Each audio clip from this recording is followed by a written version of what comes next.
Good afternoon, everyone. This is Cindy Rogers from the Children's Safety Network at Education Development Center. Welcome to today's webinar on successful strategies for preventing fire and burn-related injuries among children. Before I introduce our speakers, my colleague Rebecca Wilmer has a few technical announcements. Rebecca?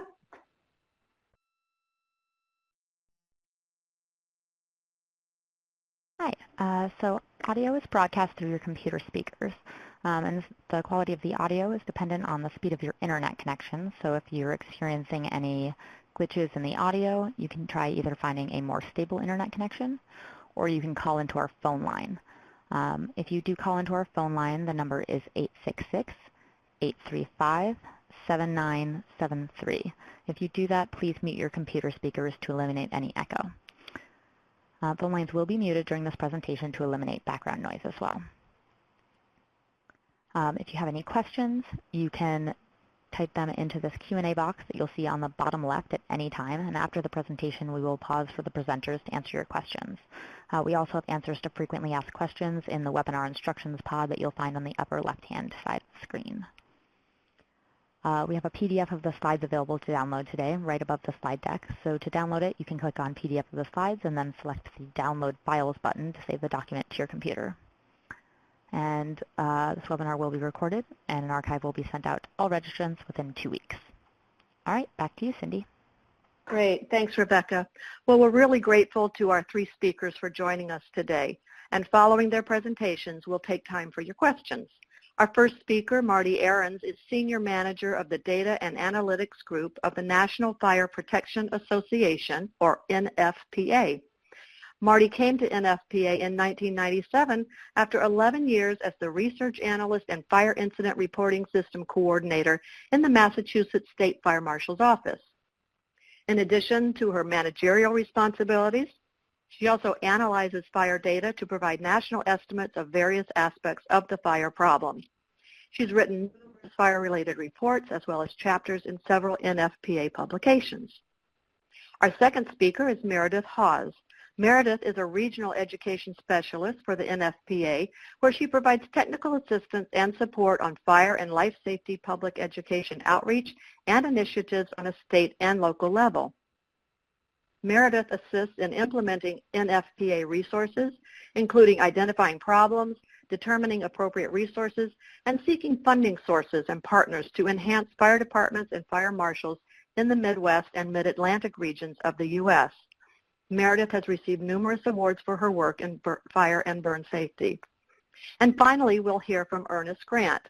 Grant is currently Vice President of the American Nurses Association. He has more than 30 years of nursing and leadership experience and is an internationally recognized burn care and fire safety expert. As the Burn Outreach Coordinator for the North Carolina J.C. Burn Center at University of North Carolina Hospitals in Chapel Hill, he oversees burn education for physicians, nurses, and other allied healthcare professionals, and he runs the center's nationally acclaimed burn prevention program. An active leader in many organizations, Grant has received national and presidential recognition for his work. I'll now pass the platform over to Marty Ahrens. Marty?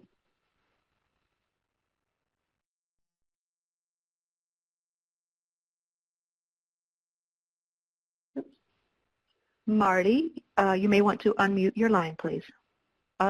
Thank you. I hope I'm probably not the only one who has forgotten to unmute. Anyway, thank you for this opportunity to share some fire statistics about children with you today. I will be providing some context for some of the programs that Meredith will be talking about.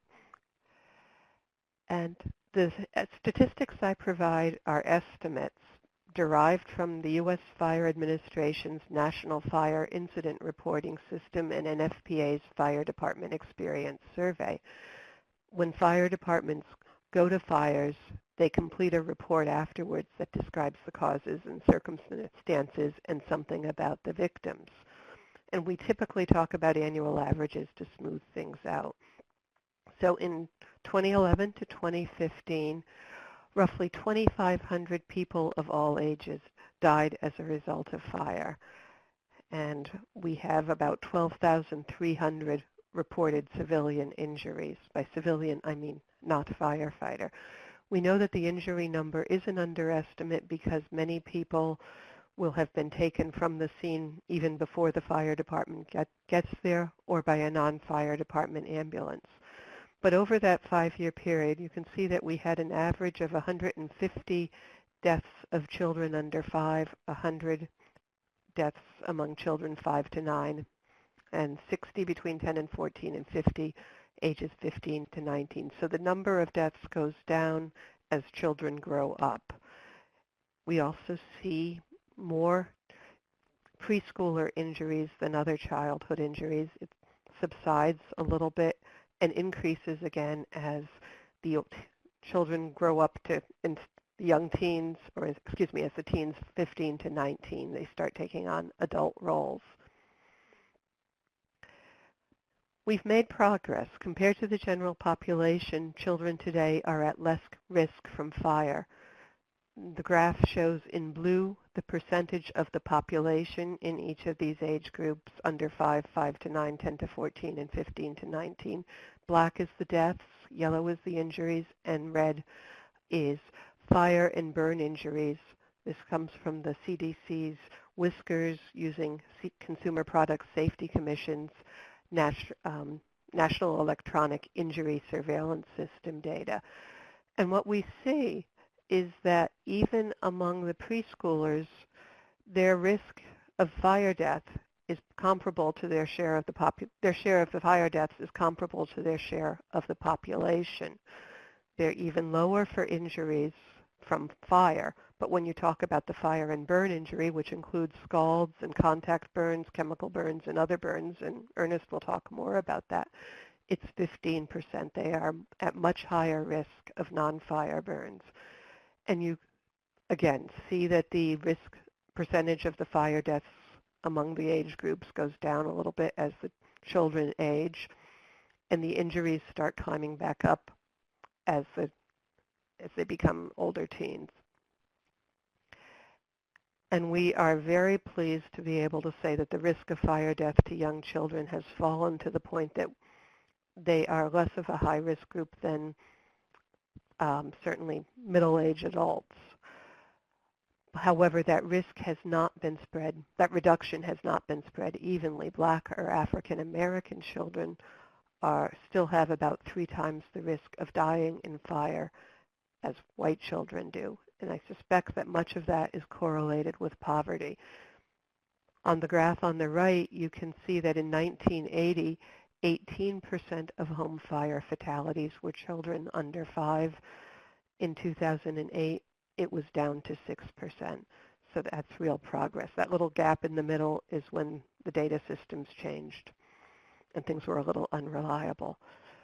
We can look at deaths and injuries in terms of the percentage in each age group caused by a certain cause, but that minimizes some information. For example, the deaths per million population was actually higher for fire deaths caused by heating equipment than it was for playing with fire, even though the percentage of heating equipment deaths in which the children were victims is much lower. When we think about heating, it's important to remember that central heat is much safer than portable or fixed space heaters. 4 out of 5 of heating equipment deaths from people of all ages involved those kinds of space heaters, including electric heaters, wood stoves, oil heaters, and so on. Adults are responsible for creating the environment in which children live.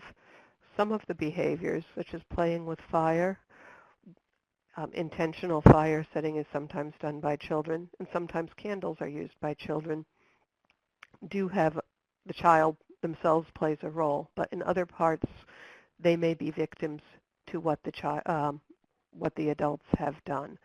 As we look down, I should also mention that many people in the fire community the youth fire setter community do not like the term playing with fire, because when children set fires, it is sometimes not play, sometimes it's a cry for help. There are multiple factors, and I think you'll hear more about that later. Electrical distribution or lighting can involve wiring. Also, cords or plugs are an issue. Overloaded extension cords are an issue. Cooking is the leading cause overall of home fires and home fire injuries, and is always in one of the top 3 in terms of cooking fire deaths. Excuse me, in terms of fire deaths overall.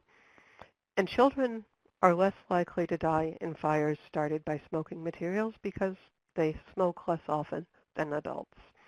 And I think you can just get some of those conclusions from the injuries. One of the big successes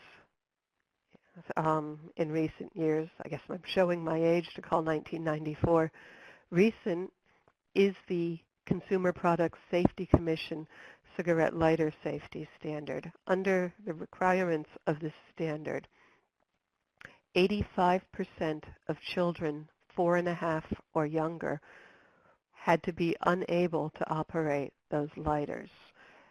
And you can see from the graph on the left the drop that we saw in fire fatalities caused by playing with fire when that standard, after that standard took effect. Interestingly, we also saw a drop, in addition to seeing a drop associated with lighters, we also saw a drop in deaths associated with playing with matches. It is possible that lighters were becoming more common than matches at that same time. So in the last 5 years, there's a minor typo there, fire play caused about 6,100 home fires. That's 2% of the fires, 3% of the deaths, and 5% of the injuries. The last time we updated the report specifically on this subject, 3 out of 5 fire play deaths were children under 5. In some cases, it was not the child who set the fire who died. It was sometimes a younger sibling.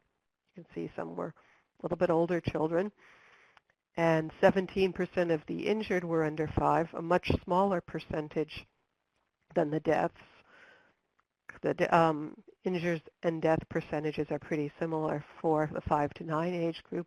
And interestingly, more than 1/4 of the people injured in fire play fires were the young adults, people between 20 and 34, who were probably either parents or caretakers trying to deal with the fire. We see different patterns in what fires children are starting, depending on their age. Overall, roughly 3/4 of the child play fires occurred outside, or were outside or unclassified fires, including rubbish fires, dumpster fires, grass fires, brush fires, or forest fires. But what you see is 2 out of 5 of the fires started by child play with children under 6 were home structure fires. A third,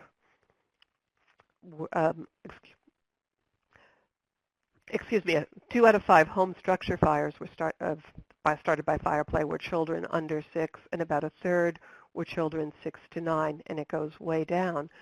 The outside and other fires were accounting for the majority by the time the children were 10 and older. So there is a definite pattern. The young children in the homes are probably finding the cigarettes or the lighters or matches that the adults are using. Older children may be able to find these on their own outside of the home. I hope I don't have to tell anyone in this webinar that working smoke alarms save lives. Overall, all ages, roughly 3 out of 5 home fire deaths were caused by fires in which either no smoke alarms were present at all or none of the alarms sounded. Many of you may remember a lot of discussion a few years ago about the fact that children often do not wake to conventional smoke alarms. And while that is true, fortunately most sleeping children have adults present. And as the graph below shows, only 4% of the deaths, only 10% of the deaths involving operating smoke alarms, or in which smoke alarms operated, were children under 15. 4% were under 5, 4% were 5 to 9, and so on. And you can see that having these smoke alarms that failed to operate, either because they're missing batteries, the batteries have died, or they've been disabled, and so the smoke alarms have been disabled in some way, or in which none are present at all, are a bigger issue. So getting smoke alarms into these homes is critical. So just to give you an idea where you can go for more information, most of the fire statistics can be found in these reports. The smoke alarms in U.S. home fires, playing with fire, characteristics of home fire victims, and the 2011 to 2015 stats were coming from the draft of the Home Structure Fires report, which we expect to have out within a month, and we hope you'll watch for it. And we also really hope, if you like fire data, that you will sign up for our newsletter. And of course, our burn data, as I mentioned, came from the Consumer Product Safety Commission's NICE All Injury Program, and we're grateful, of course, to the Center for Disease Control and Prevention's Whiskers site where it's possible to access a lot of information. So I'd like to turn it over to my colleague Meredith Hawes at this point. So take it away, Meredith. Thank you. Okay, thanks so much, Marty. Fantastic job. Marty did a really nice job giving you some statistics and leading causes for fires associated with children. And it's my pleasure to be on this webinar today and share this information and some of the resources that NFPA offers. This is not my typical audience, so it's sort of exciting for me to frame it just a little bit differently. What I'd like to do is take you through some of our website resources. And the way that we have laid out the resources falls under about 4 different categories: topics, campaigns, outreach, and resources. And many, many of our resources are available at no cost or free to anyone who wants to use them as often as they'd like to. So we hope that you find some of these things very useful. So what I'm going to show you is a snapshot first of our web page. So if you go to NFPA.org, this is the screen that you'll most likely see. And you can see across the top there some different headings. And I want to draw your attention to what we call public education. And in addition to what NFPA does as far as codes and standards and the National Electric Code, news and research, training and events, public education is a division that's dedicated to helping people find what they need to reduce injuries and fire-related deaths. At one point, I heard that NFPA had something like 11,000 pages of content, and so that's why I really want to make sure that you feel comfortable and familiar navigating around. So if you hit that public education button, a drop-down will appear, and you'll see, again, by topic, campaign, outreach, and resources. And I want to direct your attention first to over here at topic, and I'm trying to use my arrow key and not having, oh, there it is. Great luck. Okay. All right, clearly I don't know what I'm doing with that, so I'll just ask you to look over under by topic, and you'll see the category. I'm going to highlight a couple of things: smoke alarms and top causes of fires. And so, oh, thank you very much. And if I click to my next page, the reason I want to bring this to your attention is that if you're searching for a topic, and there may be a number of different things that you might be interested in, you can find everything sort of pulled together in one spot under this by topic. And so if it's, for example, smoke alarms or another topic, a cause of fire, something of that sort, you can feel confident that everything is gathered right there for you. Smoke alarms obviously are a huge topic of conversation in the fire service and fire world. We probably have more detailed information than you may ever want to know. When it regards to the fire service, we may talk about photoelectric versus ionization, detection, and some of those technical things. But if you have those questions and you want to point someone towards an answer, you can find them there. Or if you're looking for information for parents and for kids around these topics, you'll find them all gathered at one point. That topic, top causes, also important. As Marty mentioned, that cooking is the leading cause for residential home fires. That may be a topic that you want to share or present on for parents, for children as teens are home alone more often, or those upper middle school kids preparing food for themselves at home. You may want to present on this topic and feel good about providing all the very accurate information, and so you can feel confident when you find that type of thing here under top causes. Again, if I bounce back to that public education screen, and I want to direct your attention now to the category of campaigns there, and I want to really point out just one thing under campaigns, and that's Fire Prevention Week. And Fire Prevention Week is the longest running safety health observance campaign in history. We talk about it an awful lot at NFPA. It's been in observance since 1922, and it stems out of the Great Chicago Fire, the roots there, raising awareness for the need to heighten awareness around fire safety. And so since then, we have annually selected a campaign and pushed that out to the fire service and agencies like the ones that you are representing today, and asked that you help emphasize a particular campaign. This year, our campaign is Every Second Counts, Plan 2 Ways Out. I'm going to tell you a little bit about that. And I'm also going to share some of those resources and products that are available.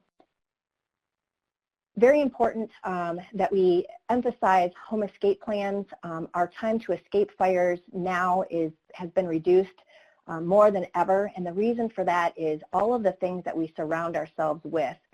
The materials that we build our homes with, lightweight construction materials down to the synthetics within our homes, it causes homes to burn very fast, very quickly, and put off very noxious gases. And so the time to escape a fire now, the data shows us that it's under 2 minutes, and so that can be a very scary thing to consider, especially for young people. And so we want to be sure that all families have an escape plan. They know how to create an escape plan with 2 ways out of every room in the home and a meeting place, and the ability to call for help. Materials around those resources and products, again, many items are free, but we also have for purchase around Fire Prevention Week, and you can see some of the things here on the screen, from fire prevention news for adults to stickers, coloring books, posters, banners, all kinds of things to help highlight this week. If you have a budget that you're working with, we hope that you do choose to look at products through NFPA. Fire Prevention Week is coming up October 8th through the 14th. Again, I'm going to bounce back to that screen and now point to the category of outreach. And under outreach, I want to highlight just 2 things. I want to highlight our Safety Source newsletter, and I also want to highlight Sparky the Fire Dog, and I'll tell you a little bit about why. Safety Source newsletter, if you get nothing else out of the resources that I'm going to share with you today, I hope you just take a moment to jot this down. Safety Source newsletter is definitely the way to stay connected with the most up-to-date information that's coming out on fire prevention, burn safety, injury prevention for adults and children. It arrives once a month. It's an e-newsletter, and you'll get a lot of really good information there. And so after this webinar today, if you have a difficulty remembering some of the things that we mentioned, you'll be able to pick up on some of those things through Safety Source. So I encourage you to Google or visit NFPA's website to sign up. I want to share just a bit about Sparky.org because he is our iconic figure when it comes to fire safety. He's been around an awfully long time, and kids and adults recognize Sparky. There is a dedicated website, and Sparky.org has been revamped recently. It contains all kinds of games, apps, videos, activities, things for kids to work on online, print off, and work on their own. We also have been working to address elementary and middle school children through a new YouTube channel called NFPA Kids. And so I encourage you to take a look there when you get a moment, or be sure to share this information with parents and children. Some of the games that you may see, if we jumped ahead, I'm going to back up. Thank you for just 1 second here. Games you may see, color trucks, follow the sound, matching game. They all, the theme that runs through will connect with fire safety, and it's a great place to send kids. Some of the mobile apps and these are great. We know that kids truly learn through technology today, and we have apps that are preschool through upper elementary, middle school, from Sparky's Birthday Surprise that helps kids read along tracks with them or reads to them. It's interactive. Also Sparky's Firehouse that takes them through the firehouse and allows them to try on fire gear. And then finally Sparky's Brain Busters, that's a trivia game for upper elementary kids to test their knowledge on geography, math, and science, but also fire safety. And so I encourage you to try out those free apps. And then I believe we had, I saw that slide pop up for there we go. I'm going to go ahead and just share this little video with you here now.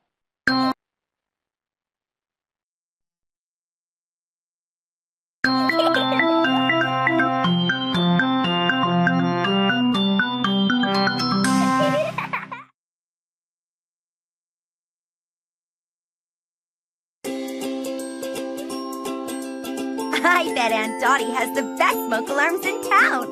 Beep, beep, beep. A mysterious character dashed across the street, carrying a big bag over his shoulder. Ruff, ruff, ruff, ruff. The fantastic flying beep and go superstar. When the smoke alarm sounds, get outside and stay outside.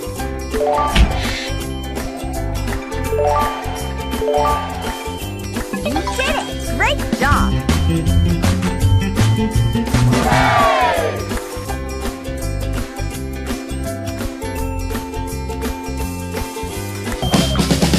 What's that sound? Beep, beep, beep. There's fire, got to move your feet.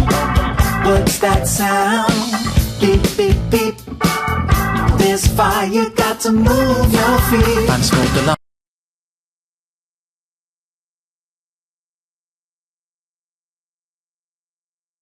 Okay, so this is a great lead into our next drop down here under resources, and that was just a little taste of our Sparky Schoolhouse that we're going to take a look at here in just a minute. Also under resources, you'll see I'd like to highlight educational programs, our messaging, our safety tip sheets, and the video library. So I'm going to quickly take you through those pages as well. So our Learn Not to Burn program has served as a pillar of NFPA educational programs for more than 40 years. And our programs reach children using proven educational strategies that incorporate NFPA's philosophy of teaching positive, practical fire safety messaging, and it also aligns with Common Core, which really resonates with educators. This is pre-K through grade 2, and lesson plans and all of the things that you would need to deliver these lessons are available through Learn Not to Burn. Safety tip sheets, I think these are a fantastic way to reach adults in the community, and we know that we protect kids through parents at home. So anytime that you are out doing a presentation and you'd like something to complement as a handout, please take a moment to jump on and take a look at all of the safety sheets. There are nearly 40 different topics. They are from very general areas like smoke alarms, carbon monoxide alarms, to very specific things that we may see trending like lithium-ion batteries, hoverboard safety, to other specific things like security bars, a new sheet recently on babysitting safety, and very technical things like gel fuel or car fire safety. So there's just a plethora of different topics there. We encourage you to use those, and you can always add your agency or contact information on those sheets when you hand them out. I want to make a quick mention to infographics because social media and social media campaigns have become so huge in outreach initiatives. You'll find infographics throughout our website. They're a great visual. You can use them along with newsletters as well, or pop them on your website. So I just wanted to quickly draw your attention there. And then community toolkits you'll also find that are free, and these are a great way to do a rounded campaign where you can find templates for handouts, fill-in-the-blank news releases, talking points, letters to the editor, bylines news. Everything is there for you to take advantage of if you're reaching out, you see something trending in your community that you want to respond to. And this is our sparkyschoolhouse.org, and that little video that played earlier gave you just a glimpse into the things that you'll find there, including some great music videos. Children love to learn through music. It's newly redesigned and is kind of a pub or a portal for teachers, educators, whether you're in a classroom setting, a fire and life safety educator, or in a health arena. We encourage you to take advantage of everything that sparkyschoolhouse.org has available. I'm going to click forward here. And that also includes ebooks, which again, we know that kids now are learning through technology, so it's so important to keep up on that level. Fire safety videos, as I mentioned, and we have a couple of great ones. This one featured here is Firefighters Are on Their Way, but we also have a great music video called Little Rosalie that accompanies the theme for fire prevention this week and talks about the 4 steps to a home escape plan. And then to find any of these videos, I think it's really convenient to have them all now in one place. If you're familiar with NFPA's website or this is the first time you've had a look at it, everything can be found in one spot when it comes to videos. And so that I think it's last or second to last drop down has our video library, everything there for you. And you'll see adult humor with Dan Doofus in the center there to some specific topics like grilling safety or all of our Sparky videos. And then lastly, I wanted to mention that we have our Educational Messaging Advisory Committee, and this is important because NFPA spends a great deal of time vetting our messages to make sure that they're positive, concise, and on point, and supported by data and research. Whenever you're looking to address a specific topic, you can hop on and look at our EMAC desk reference and find all of those topics there. Thank you for this little bit of time that I've had with you. I appreciate it, and I'm going to hand it over at this point to my friend Ernest Grant. Thank you very much, Meredith, and also thank you, Marty. I'm going to talk a little bit this afternoon about pediatric burn prevention, and particularly you've heard Marty and Meredith both talk about fire and how that may relate to the pediatric patient. But I'd like to talk about another incident, and that being primarily scald injuries. So some of the things that we're going to be talking about today is review a little bit of pediatric burn facts and statistics, talk about some of the characteristics of why this particular population is so vulnerable, quick little skin anatomy and physiology differences between this population versus adults, some of the common pediatric burns that may occur. I think one of the things that's important for folks to have as well is just initial burn treatment and some prevention campaign initiatives. But these will be, just little quick summaries there. So just very quickly, just a quick little statistics there. As Marty had mentioned, we are seeing some reduction in burns that are fire related to the pediatric patient, but they still, when it comes to burns such as scalds and et cetera, that is still quite a problem. So as you can see there, children under the age of 4 were injured due to a fire or burn that was treated in the emergency rooms. So another thing, though, that we can't really be sure about all these numbers because we miss out on people who may go to their minor emergency clinic or may go to personal care providers in order to get their injuries taken care of. But the statistics that we have that we are able to track, we think provides a pretty accurate picture for us. But according to the American Burn Association's National Burn Repository Report, as you can see there, peds age 1 to 15 comprise about 30% of the U.S. population, but scalds was most prevalent in children under the age of 5. Flame injuries resulted in the remaining categories, and of course, overall, burn cases increased slightly for the 10-year period that the study was done, which was from 2006 to 2016. So we're still seeing an increase as it relates to scald injuries. By ethnicity, one of the things that we're seeing as well is that as what Marty had stated, there's a greater prevalence for burns in non-white categories. Obviously, this could be an economic issue, it could be, or poverty issue. It could be other things as well that may be associated with that. But this is certainly something that we need to do further study on and try to reduce these injuries from occurring. Another quick last thing regarding pediatric epidemiology. Why do these injuries occur? Well, it could be that, one, they're two very high-risk groups, the other one being obviously the older adults. It could be because of the economic and or physical mental challenges that these kids have.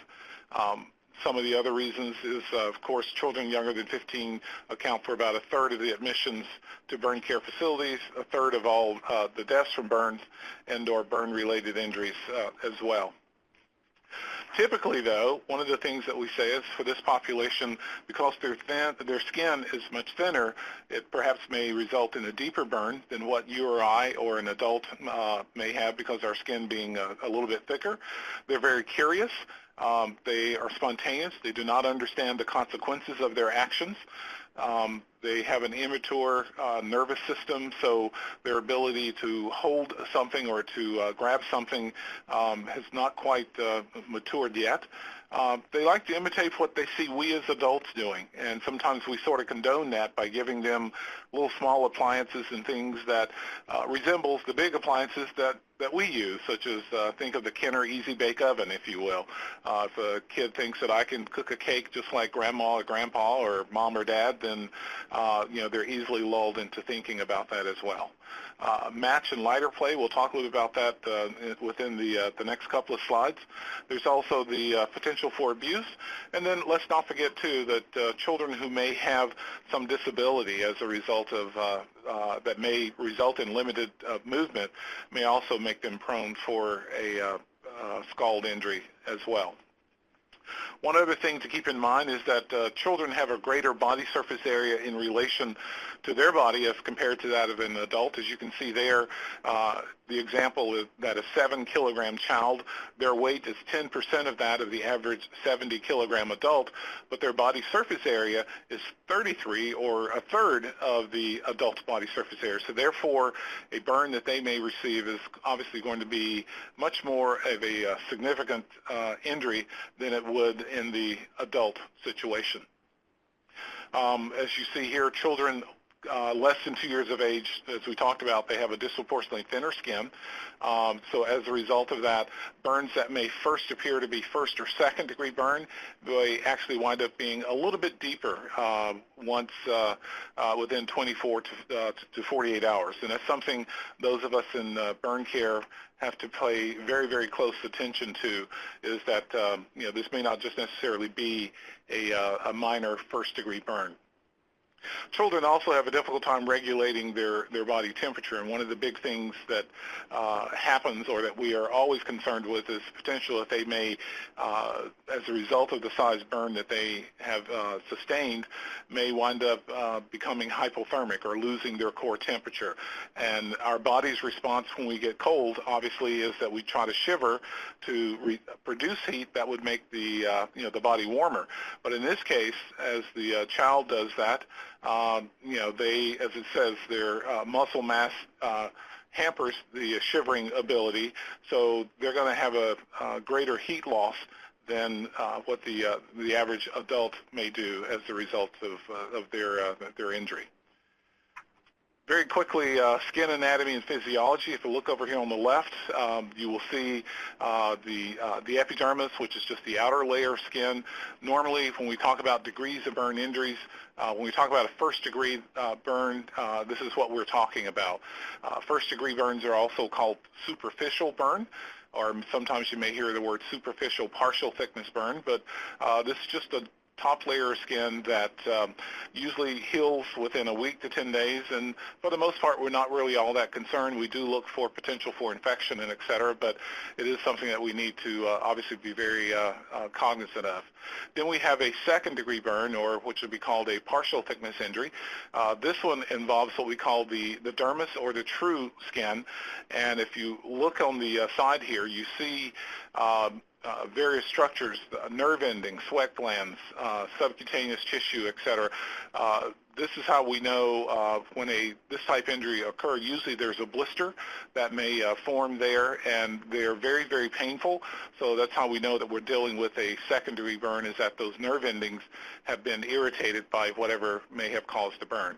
Then we have a third degree, which burns through the epidermis, the dermis, down to subcutaneous tissue. Typically, this type injury, there is no pain associated with it. Normally, we would think that having no pain is a good thing, but in this case, it is not. It definitely means that there is the burn is much deeper, and of course, with children having very thinner skin, this goes back to what I was stating earlier when we think that we may have a lesser burn, but then 24 to 48 hours later, we see that the burn is much deeper. This is just a quick slide here just showing the pathophysiology of just how quickly it may take for a child to sustain a scald injury. Most hot water heaters are set somewhere around about 130 to 149 degrees or so. So as you can see there, it takes 5 seconds or less as the temperature goes up to produce a full thickness or a third-degree burn in the pediatric patient. Obviously, the recommendation is that we should have our hot water heater set somewhere around 110, 120, which is a very comfortable temperature with which to help with bathing and things of this sort. So for those of you who may be involved in child care, one of the things you want to definitely make sure of is that the hot water heater has been turned down to the appropriate recommended temperature. Now let's talk about some of the common pediatric burns that do occur. Obviously the two most common are going to be related to a scald or a flame. As is stated here, most scalds tend to occur to children under the age of 3, again because of their curious nature. It is prevalent in child abuse, and on average it costs about $44 million a year to treat just this particular population as it is related to that. Flame burns tend to be more prevalent in children over the age of 3. A couple of theories surrounding that. One, by this time their nervous system is maturing. They do have the dexterity to be able to strike matches, or even if the child's safety latch on the lighter, they can manipulate that as well. So that's typically one of the theories that's been applied to why we may see flame injuries in children over the age of 3 and not necessarily under that particular age.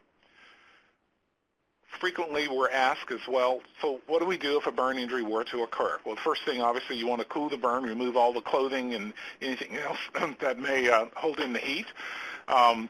Any rings, jewelry, and definitely make sure we remove the diaper, especially if it's involving a spill, because there's always the potential that some of the liquid may have ran down into the genital area as well, and the diaper will help to hold the heat in, so especially if they're wearing Pampers. So you want to get those off as quickly as possible. Cool it with cool water, not cold. Just what you're trying to do is get the heat out of the tissue, and then cover with a clean, dry sheet or bandage.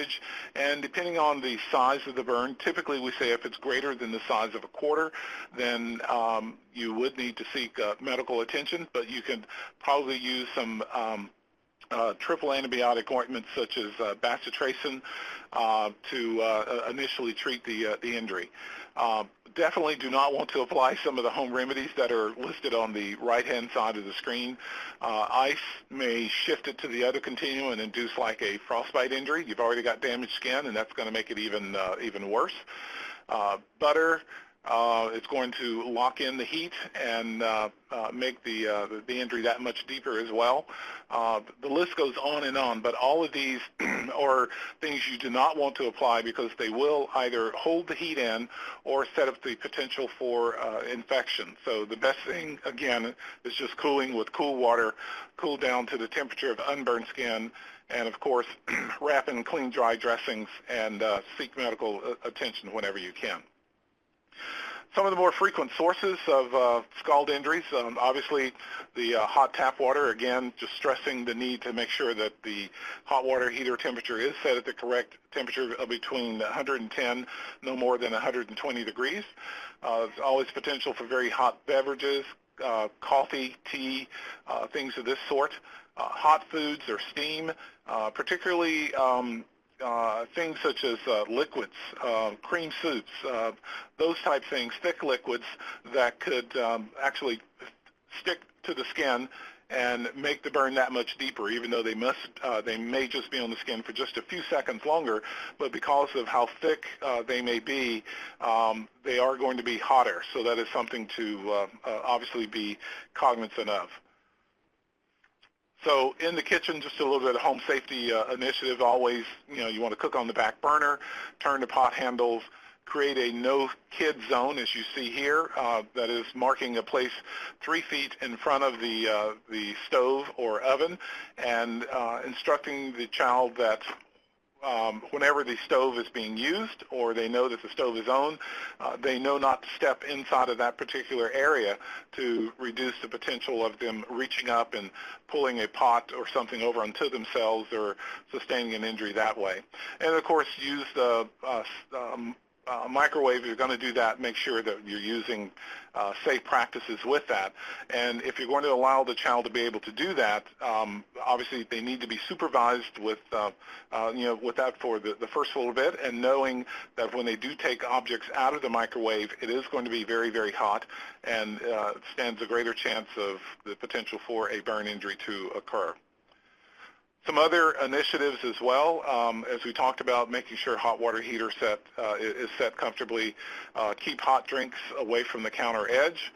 Use travel mugs that have tight fitting lids. Therefore, if it were to fall over, the majority of the liquid will remain in the container and not spill out.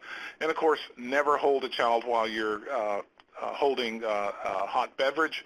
As a result of that, again, because of the spontaneity of their hands or their body movement, there's always the potential that whatever is in the cup could spill out onto them and cause an injury as well. In the bathroom, where a lot of these scald injuries may occur as well, obviously you never want to leave a child unattended in the bathtub. Make sure that you test the water temperature before setting the child in the bathtub, and also never set the child near the faucet handle. As a result of that, the kid could easily reach up and possibly accidentally turn on the hot water and receive an instant scald that way. If your hot water heater does tend to be very, very hot, you can install these tempering valves, and these are valves that will shut off automatically if they detect that if you're running both hot and cold water and the cold water was turned off, it would automatically shut off to prevent the potential for a scald from occurring as well as a result of that. Other things, if you have a single faucet versus a dual faucet. If you do have a dual faucet, you want to make sure you turn on the cold water first, then turn on the hot water so that you get a good even mix. And then as you're turning it off, make sure you turn off the hot water first and then the cold water. If it is a single control faucet, then obviously you can put it to the correct position that would be comfortable, and then obviously push it back in once you have finished running the bath water. Next, I'd like to just quickly go in and talk about some scald and burn prevention resources that are available. There are 5 particular organizations that I'd like to just quickly address. These are websites that you can go to and take a look at some of the things that they may have. The first one is the American Burn Association, and particularly the Burn Prevention Committee of the ABA. If you click on the AmeriBurn.org site, you will click on the Burn Prevention Committee. these are some of the campaigns that are listed there. There's a flash campaign, scald injury prevention campaign, and of course every February we sponsor the National Burn Awareness Week. And as is listed there, each one of those programs, along with other things, the newsletters, things of this sort, they have very specific information that may be helpful not only for the consumer but also for anyone who may be a fire and life safety educator or involved in children's safety. It's a great way to get that done. Another one is the Centers for Disease Control and Prevention. Again, there's their website there, and they have several campaigns as well. One is a national action plan for child injury prevention, reducing fire and burn injuries, and they use specifically 6 different domains that are listed there. And then the other one is called Protect the Ones You Love. Child injuries are preventable. And there's some key safety initiatives that are there to keep children safe as well. So another great way for you to be able to get some resources and implement some campaigns locally. The Consumer Product Safety Commission, Marty had mentioned a little bit of that with her talk. Just a couple of things, what they have been able to do. Obviously, some of their campaigns, the Safe Children's Sleepwear, also the Lighter Safety Initiative, the Fire Safe Cigarettes. These are some things that they, as a governing body, have been able to either withdraw faulty products that are out there on the market to reduce the potential of children or adults or the public in general from potentially sustaining an injury. But they're also constantly open to hear any information that you may have. If you're seeing something out in public that you may think is dangerous, you are encouraged to contact your local CPSC region and report that, and they will investigate that.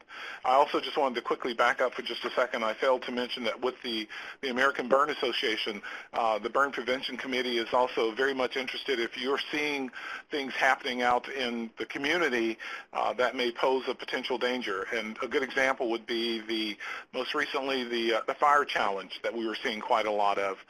Sometimes these things start small before they begin to get very large, so we'd like to be able to address issues and start campaigns that would suppress those things from occurring as well. So if you see that happening, please let us know. I think you got enough information about National Fire Protection Association.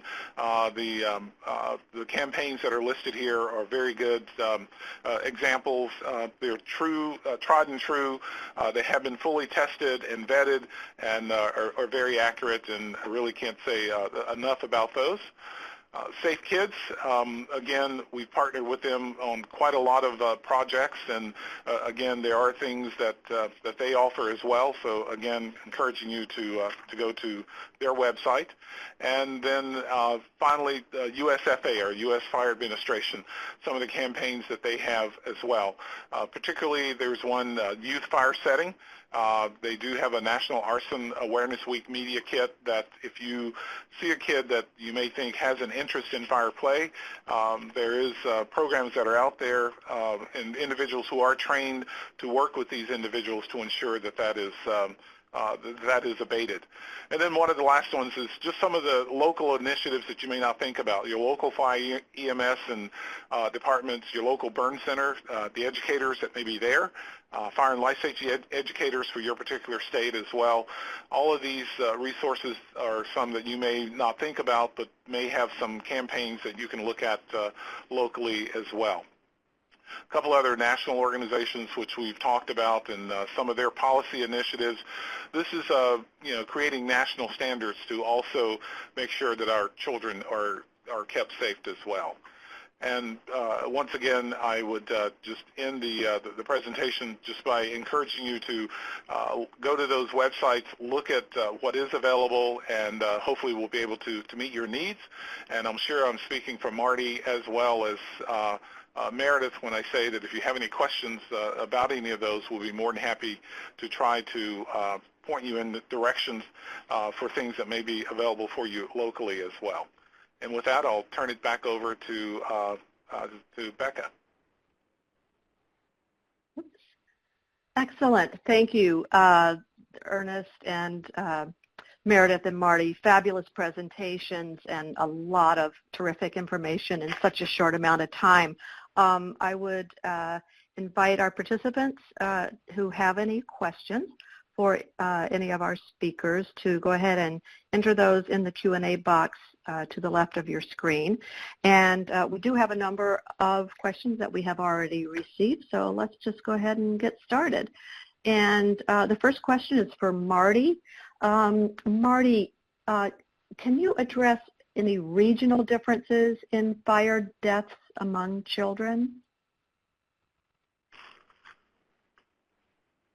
Or tell us where we might find that. Yeah. That is a challenge because our data comes from estimates. Our data are estimates. I don't have good information on, oh, excuse me, I apologize.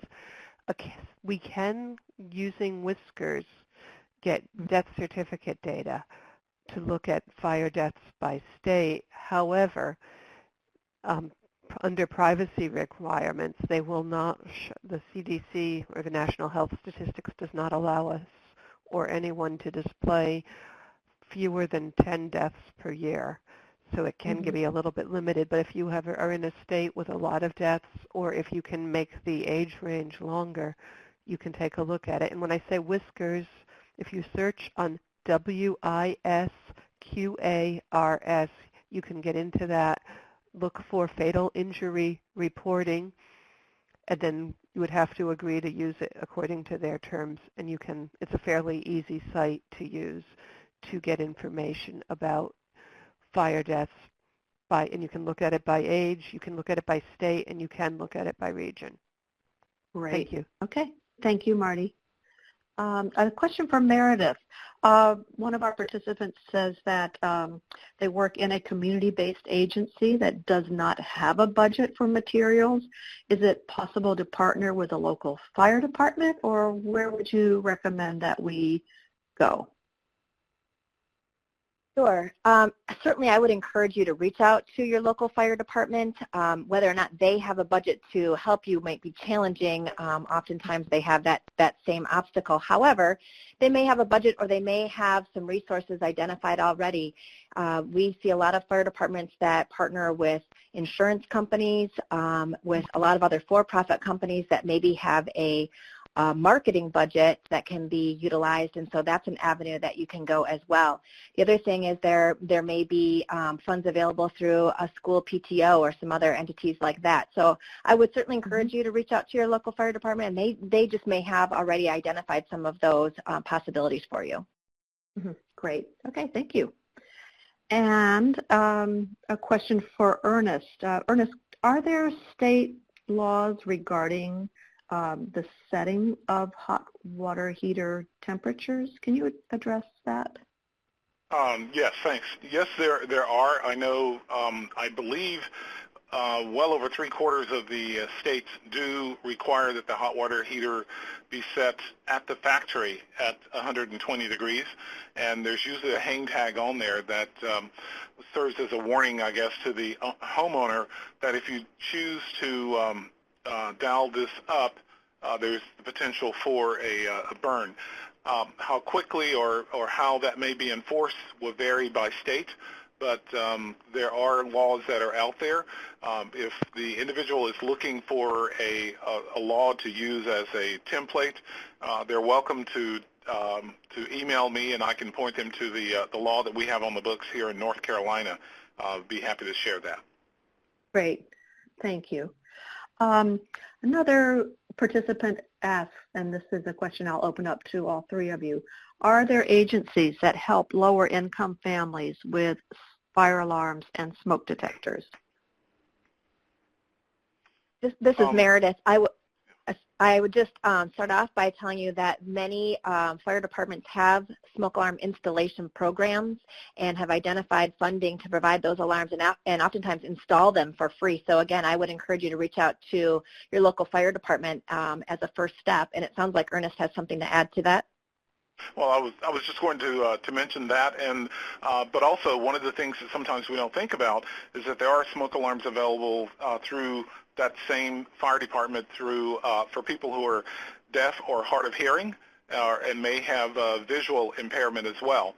So sometimes your local State Department of Health and Human Services may have these available for free.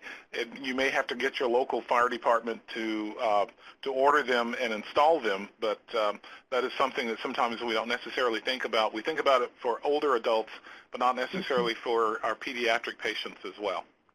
Mm-hmm. Okay.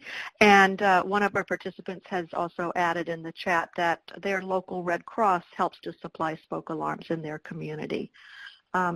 So I am afraid that we are out of time, and I would like to thank our three presenters who did such a fabulous job for us today. Marty Ahrens, Meredith Hawes, and Ernest Grant. A lot of great information, especially as people are preparing for